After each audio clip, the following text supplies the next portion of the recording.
According to whispers from insiders and reactions recorded in recent sit-downs, Brandi may have lifted the veil on what she perceives to be a troubling pattern in Evelyn's behavior, a pattern of control exclusion and subtle jabs disguised as concern, but this time things have taken a turn no one saw coming.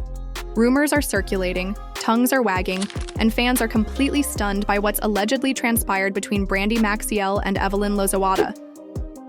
The question on everyone's mind is whether Evelyn has finally been exposed or if Brandi is just stirring things up as the wildfire charity event approaches and unresolved tension builds. The cast is surrounded by suspicion, side eyes, and silent alliances, so buckle up because what's simmering beneath the surface might just erupt in ways no one's prepared for. Tension had been building for weeks, but no one expected it to erupt the way it did. Backstage rumors about Evelyn Lozada's behavior were becoming louder, and this time it wasn't just the usual gossip. Never one to hold back had reportedly reached her breaking point after a series of behind-the-scenes incidents left her doubting everything she believed she knew about her so-called friend Dot. According to sources close to the group, things began to fall apart after a private conversation between Brandi and a crew member who allegedly saw Evelyn pulling strings during filming. The insider claimed Evelyn had been subtly steering conversations, planting seeds, and controlling narratives while keeping her hands clean. At first, Brandi didn't want to believe it, but as she started to piece it together, the pattern became evident. Every fallout, confrontation, and dramatic sit-down of a Lynn always seemed to come out looking composed while others were left in chaos. At a brunch meeting that was supposed to be relaxed and lighthearted, Brandi let her guard down just enough to express her concerns. She didn't name anyone, but her words were powerful because she felt that someone in the group was constantly manipulating her emotions to keep power and making herself the victim. Jackie Christie, sipping her mimosa, raised an eyebrow, but Jennifer Williams, sitting across from them, kept her expression unreadable, but her silence said volumes. What Brandi didn't realize was that Jackie and Jennifer had already been feeling a shift, and that Evelyn's invitation to the wildfire charity event had come off as cold and transactional, almost as a ploy rather than a sincere gesture. After brunch, the women left in separate cars, each carrying the weight of unspoken truths. Later that night, Brandi replayed all the missed calls, the weird timing of certain confessions, and the way Evelyn would cry just in time for the cameras only to laugh it off moments later when no one was watching. Brandi had always trusted her instincts and had been doubting Evelyn's sincerity since the trip to Palm Springs. Jennifer was still trying to heal from past wounds with Evelyn and had been keeping her distance, so when she finally hinted that Evelyn might be playing a deeper game, the crew subtly rearranged call sheets in an attempt to place the women in scenes where they would be forced to engage. It wasn't manipulation, but strategy. They knew something explosive was on the horizon. Meanwhile, Evelyn appeared unconcerned, at least on the surface, with her social media filled with affirmations, glamorous selfies, and cryptic quotes about loyalty and truth. But sources say she was fully aware of the shifting tides. Evelyn claimed to be a supportive friend, and the production was buzzing behind the scenes. Members' abrupt shifts in attitude during group scenes, and although she pretended to be calm behind closed doors, she was allegedly calling in reinforcements to try to determine exactly what Brandi knew and how much she was willing to say. Tensions reached a peak the night before the charity event, when Brandi had dinner with Jennifer alone, no cameras or producers. But within minutes, the atmosphere turned serious. Brandi talked about the pressure she was feeling from the group, as well as from viewers and social media trolls who were accusing her of being negative or causing drama. Jennifer, who had been the target of public criticism, repeatedly realized and reminded Brandi that truth has a way of coming to the surface. It wasn't just the emotional shifts or the selective friendships. It was the subtle way Evelyn isolated people, built them up, broke them down, connected with them deeply, and then withdrew Brandi. They compared it to a chess game where Evelyn was always 10 steps ahead. However, neither of them knew that Jackie had been having similar thoughts and had been journaling every conversation, vibe shift, and moment that didn't sit right. That night, alone in her room, she reread her notes and discovered something that made her stomach drop every falling out in the group over Evelyn. The charity event was being held at a local community center, affected by the recent fires. And although it was supposed to be a day of giving and unity, underneath it was anything but. The next morning arrived quickly, And although Evelyn wasn't always at the center, she was always close enough to feel the heat without getting burned. Her appearance was calm, but her eyes were sharp, scanning the room as if she were getting ready for battle. Jennifer came next, wearing an all-white outfit, perfect makeup, and her energy was polished but distant. She greeted Brandi with a nod, but no hugs, and they were cautious but in agreement. As usual, Jackie arrived late, but she had her usual swagger and walked in like she owned the place. When she saw that the other two were already waiting, she paused and her hair was laid back, her heels clicked, and her smile was picture perfect. But as soon as she made eye contact with Brandi, something changed. The room didn't go silent, but it felt colder, as if the air itself was watching. Evelyn approached the group and gave everyone polite kisses and practiced charm, but her body language conveyed a different message. She stood slightly angled away, her hands tucked under her arms, and Jennifer smiled, but it didn't quite reach her eyes. Said, "Well, look who finally showed up." Evelyn laughed it off, but the tension was unavoidable. Then, as if on cue, one of the producers motioned for them to sit down for a lighthearted group discussion to be filmed close to the donation station. The setup was innocent, but the reality was far from that. Within minutes, the conversation shifted from fire relief to personal flare-ups, and Jackie, sipping iced tea, brought up the importance of supporting one another, especially during difficult times. People pretend to offer support when really, they're just maintaining appearances. She said it without naming names, but everyone knew who she was referring to. Evelyn's expression remained the same, but she moved slightly in her chair. Her smile briefly faltered as she looked down at her lap, and Jackie just stared at Brandi while she waited. Then quietly but firmly, Brandi said, "I just don't do fake, I'm too grown to play those games." The silence that followed was deafening. Not just the cast, crew, assistants, or charity organizers had held their breath. Evelyn leaned forward slightly and responded, "I don't think anyone here is playing games. If there's something that needs to be said, let's say it." Brandi didn't blink. She wasn't here to dance around anything. She looked Evelyn in the eye and said, "You always want to control how things are said when they're said and who gets to say them, but the truth doesn't work like that. Not everyone's going to play by your rules." Everyone around them sensed that something had broken open, something had begun, and it wasn't going to be easy to put back together. Jennifer shifted uneasily, looking around to see if cameras were zooming in on the two women. Jackie sat back, her lips pressed tightly together, watching the two women like a hawk. The tension wasn't loud, but it was sharp, like a wire pulled tight ready to snap. Evelyn didn't flinch, but her eyes hardened. "I've always been honest," she said, and Brandi laughed once. There was a short, dry sound. "You've been honest about what serves you," but the energy was too great to ignore. A producer nearby whispered something into a microphone, clearly signaling the rest of the crew to stay locked in. Fans would devour the conversation, which was unscripted and raw, but for the women involved, it wasn't about screen time. Rather, it was about personal Brandi. She finally reached into her bag and took out her phone, not playing the voice notes or reading the texts, but simply holding it up and saying, "I have all the receipts I need. You can spin things however you want."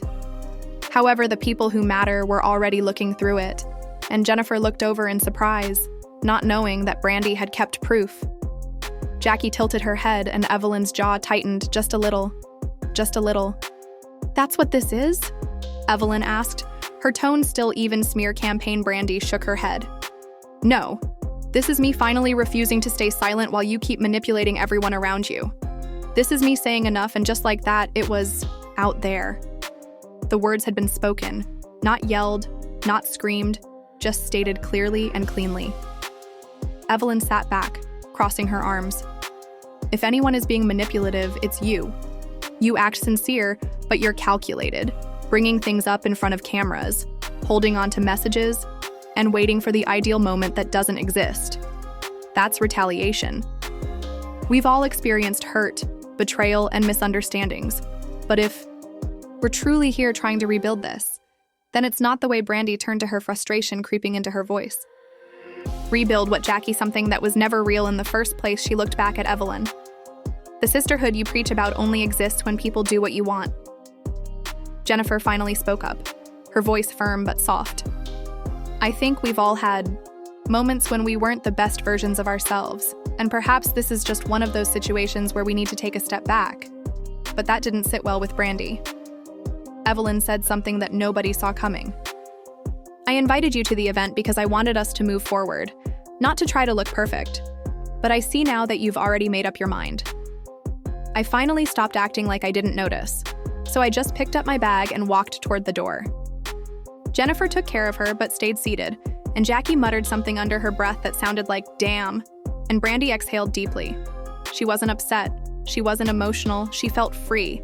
The weight of pretending to keep things in was gone, and inside the community center, the silence that remained said everything that needed to be said. It took a few minutes before anyone spoke again, but Jackie's voice of chaos and reason broke the silence.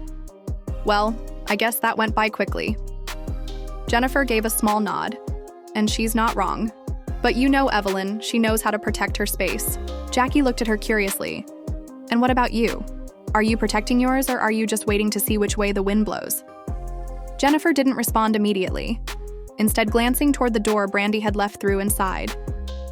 I'm just trying to figure out who's real and who's... That's it. Evelyn stayed seated, slowly twisting the ring on her finger. She had survived worse, but something about this felt different, more exposed and more permanent. Later that night, socials, media went viral, with fans analyzing every second of the leaked online slow-motion replays, zoomed-in reactions, and side-by-side comparisons of previous conflicts. Everyone had an opinion. Some accused Brandi of harboring grudges, while others praised her for speaking her truth. Evelyn's supporters fiercely defended her, claiming she was being ambushed, and Jennifer was dubbed the silent judge. Fan pages shared clips with dramatic captions. Influencers shared reaction videos and hashtags like SAR Team Brandi, Evelyn Exposed, and BBWLA Breakdown began trending. It was no longer just reality TV. It was a movement, and throughout it all, Brandi remained silent. No tweets, stories, or interviews, which her fans felt said more than words could ever say. Meanwhile, in late-night phone calls and private group chats, the other cast members started to weigh in. Some felt caught in the middle, while others were prepared to take sides. One source close to production stated that several women had already contacted producers to express their desire to address what they perceived to be a toxic dynamic that had been allowed to develop unchecked for too long. Once the charity event was over, it became evident that the group as a whole was fractured. Not just between Brandi and Evelyn, but also the foundation of the group itself. The old rules no longer applied. Loyalty lines were blurring, and everyone knew that things would never be the same from now on. As the days went by, the aftermath of the event shook the group like shockwaves, leaving a scar that no one could ignore. Production frantically rearranged schedules in an attempt to record the fallout in real time, and every woman in the circle was abruptly pulled into interviews. Insiders said that Brandi was focused on keeping her peace, but others whispered that she was giving the group space to either come clean or expose themselves without her lifting a finger. It was a power move, and it worked. Within 48 hours, Jennifer and Jackie found themselves drawn into separate conversations with other cast members who suddenly had a lot to say about Evelyn. One of the newer girls, who had mostly stayed on the sidelines until now, reportedly told Jackie that the energy had changed, and everyone felt that whatever fake harmony they had been clinging to had vanished, leaving behind only the raw, uncomfortable truth. Evelyn was not sitting quietly either. She reached out to several of the girls, inviting them to a small get-together at her place. It wasn't an official scene, just a casual night with wine and conversation, or so it seemed. Some felt the invite was her way of regaining control, rebuilding her image, and reminding everyone who really ran the group. Jennifer arrived late, but she came alone with a soft hello and a guarded smile. She had witnessed similar behavior from Evelyn in previous group outings: emotional distancing, silent triangulation, and sudden shade disguised as concern. I think you're a strong woman, Evelyn.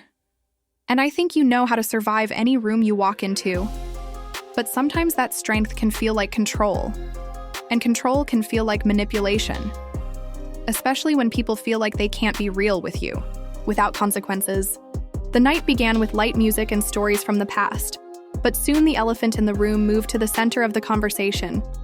Evelyn, sitting on the edge of her white leather couch, looked directly at Jennifer and said, "I just want to know what you really think." Jennifer, who was always poised, took a breath. Later that night, after most of the women had left, Jackie pulled Jennifer aside outside on the patio. The two sat in silence for a few moments before Jackie finally said, "She's unraveling not like wild, but like grip is slipping." Jennifer nodded slowly. Yes, because she built her place here on image, and now that image has cracks. Everyone thinks I'm controlling because Evelyn didn't lash out, even though the wine glasses seemed to pause. Instead, she smiled tightly. They wanted a full cast event, something big, something emotional, something that could bring everyone together without feeling forced. Meanwhile, production was working overtime, and they came up with a weekend retreat that was low-key but picturesque. A villa outside the city with wine country vibes, luxury on the outside, chaos underneath the invite list that included everyone, including Brandi, and to everyone's surprise, she accepted. The weekend began with quiet, polite hellos, side eyes, little clusters of conversation, and Brandi's arrival, sunglasses, headphones, and a look after dinner on the second night, when everyone was gathered around a large fire pit with drinks. In hand and the stars shining overhead, Evelyn turned to Brandi and said, "In front of everyone, I just want to understand where all this is coming from. I've tried to be there for you, and you act like I'm the enemy." Brandi looked at her for a long moment. "You're not the enemy, you're just not the friend you pretend to be." Some women gasped quietly, while others leaned in as Evelyn tried to keep her cool. "And what does that mean, Brandi? It means you know how to perform empathy, but you don't know how to practice it. It means you check in while the cameras are rolling, but you ghost people when they're actually hurting. It means you don't fight fairly and you just reset the stage." The words hit like thunder, and when Jennifer looked down, Jackie covered her mouth.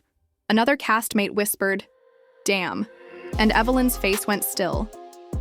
"I have been nothing but good to you. I brought you back. Into this group, I gave you space to shine, and this is how you repay me." Brandi leaned forward, her eyes steady. "You brought me back because it made you look good. And when I didn't play nice, you flipped not in front of the camera. Crew, but behind the scenes, the passive shots, the little remarks, the alliances. I've watched you do it to everyone, and I finally decided you weren't going to do it to me." Silence enveloped the group like a blanket, and nobody moved or interrupted. Evelyn stood up, pacing a little. "You sound paranoid, you sound bitter, and you sound like someone who's upset that they're no longer in the center." Brandi also stood up, "But I sound like someone who is sick of acting like leadership equals kindness, that just because you've survived things, you get a free pass to walk over people." Jackie, who was quiet for once, stood up slowly and walked. Between the two of them, enough to say, "This doesn't need to go any further, it's out now, it's all out, no one's perfect. We've all played roles, we've all taken shots, but we're not going to heal by tearing each other down on repeat." Jackie was watching someone who realized they had been hurt by the same pattern, but never had the words. Brandi and Evelyn looked at each other, breathing hard, the flames of the fire pit dancing in their eyes, and then Brandi said, "I'm not here to be forgiven. And I'm not here to be exposed," Evelyn retorted. Jennifer then remarked, "Perhaps you two are just now getting noticed." The rest of the night was silent. There was no more yelling or accusations, only a heavy, lingering energy that permeated every part of the villa. They weren't friends or enemies, but they were something else now, something complicated and real, and nobody could predict whether they would ever return. The following morning, the villa was somewhat quiet. That felt heavy, like the calm after a long storm. The sun came in through the sheer curtains, casting golden light over half-eaten fruit trays and still glasses. No one hurried to breakfast, and no one filled the air with the usual forced laughs or chirpy good mornings. The energy had completely changed, and whatever veil had previously surrounded their friendships was gone. Now, Brandi sat by the pool, her notebook in hand, headphones draped around her neck, her expression calm but unreadable. She hadn't spoken much since the fire pit, but she didn't need to. She had said what needed to be said, not with anger, but with truth. And sometimes truth doesn't echo. It settles people's chest long after the words are spoken. "That girl hit a nerve last night," Jackie said as she finally broke the coffee that Jennifer had been making in quiet. Jennifer gently nodded, saying, "She's not incorrect. She just mustered the bravery to say it aloud." Or maybe we're just tired of pretending, Jackie replied, stirring her coffee. Jennifer gazed at her for a considerable amount of time. Acting as though we are sisters? In the meantime, Evelyn hadn't left her room since the morning, with her phone off and her blinds closed. Some thought she was regrouping, while others thought she was embarrassed. But one thing was certain, she was shaken.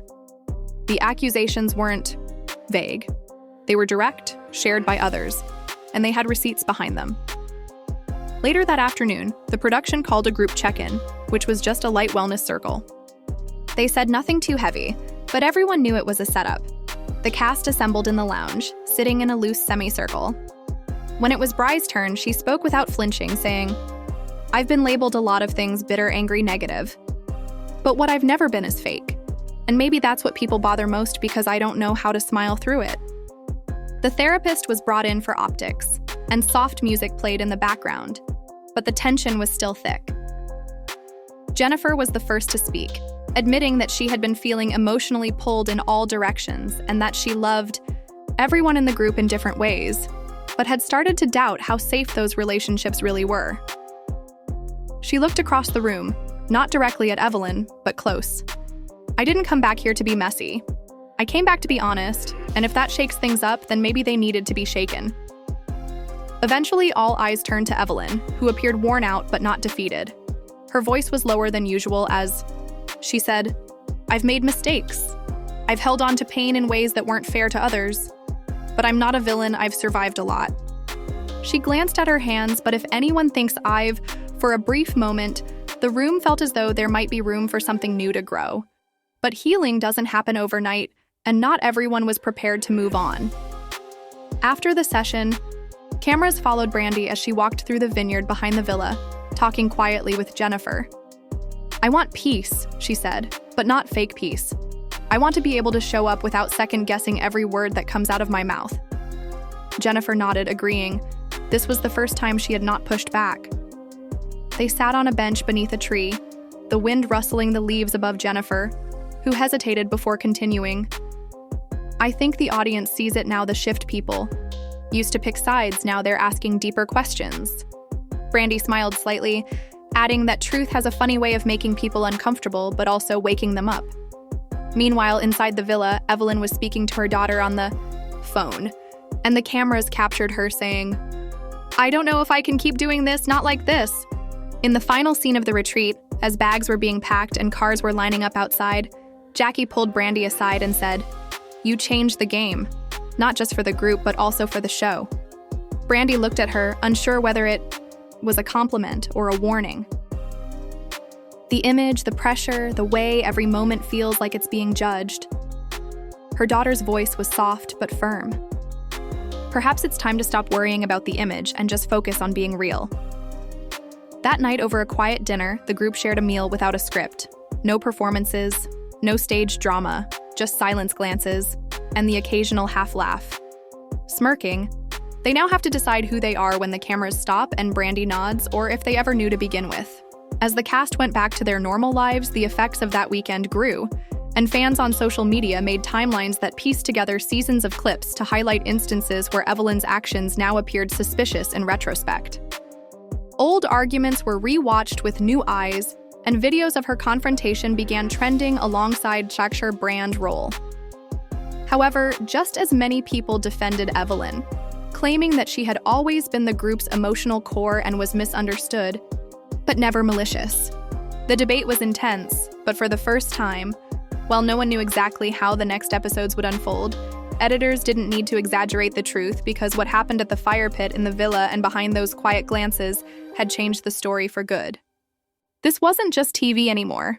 It was a reckoning, and no one was safe from the mirror Brandi had held up to them all. Therefore, now that the dust has settled, at least for the time being, we're left with a fractured group, a shaken foundation, and a hole. There are many unanswered questions. Has Brandi really revealed a long-standing pattern of control? Or has she just reached her breaking point with someone who has been playing this game longer than anyone else? Is Evelyn misinterpreting this? Or is this the moment when the spotlight finally turned on her in a way that she couldn't have predicted? What about Jennifer and Jackie? Will they remain neutral or will they take sides? And let's not forget the rest of the cast who have been quietly watching for seasons. A lot of people have been wondering if this charity event was the tipping point, or merely the fans are definitely keeping a close eye on the group as they undergo a larger transition. And the enthusiasm has never been so candid, so we'd like to know if you believe Brandi was correct to call Evelyn out. Has Evelyn been? Do you think she's been playing Puppet Master all along, or is she just another cast member attempting to avoid the spotlight? Do you support Brandi or Evelyn in the comments section below, or are you still unsure? Please remember to like this. To ensure you don't miss what happens next, hit the notification bell and subscribe to the channel. If the seasons have taught us anything, it is that nothing is ever truly buried and that no one is safe. No one is safe.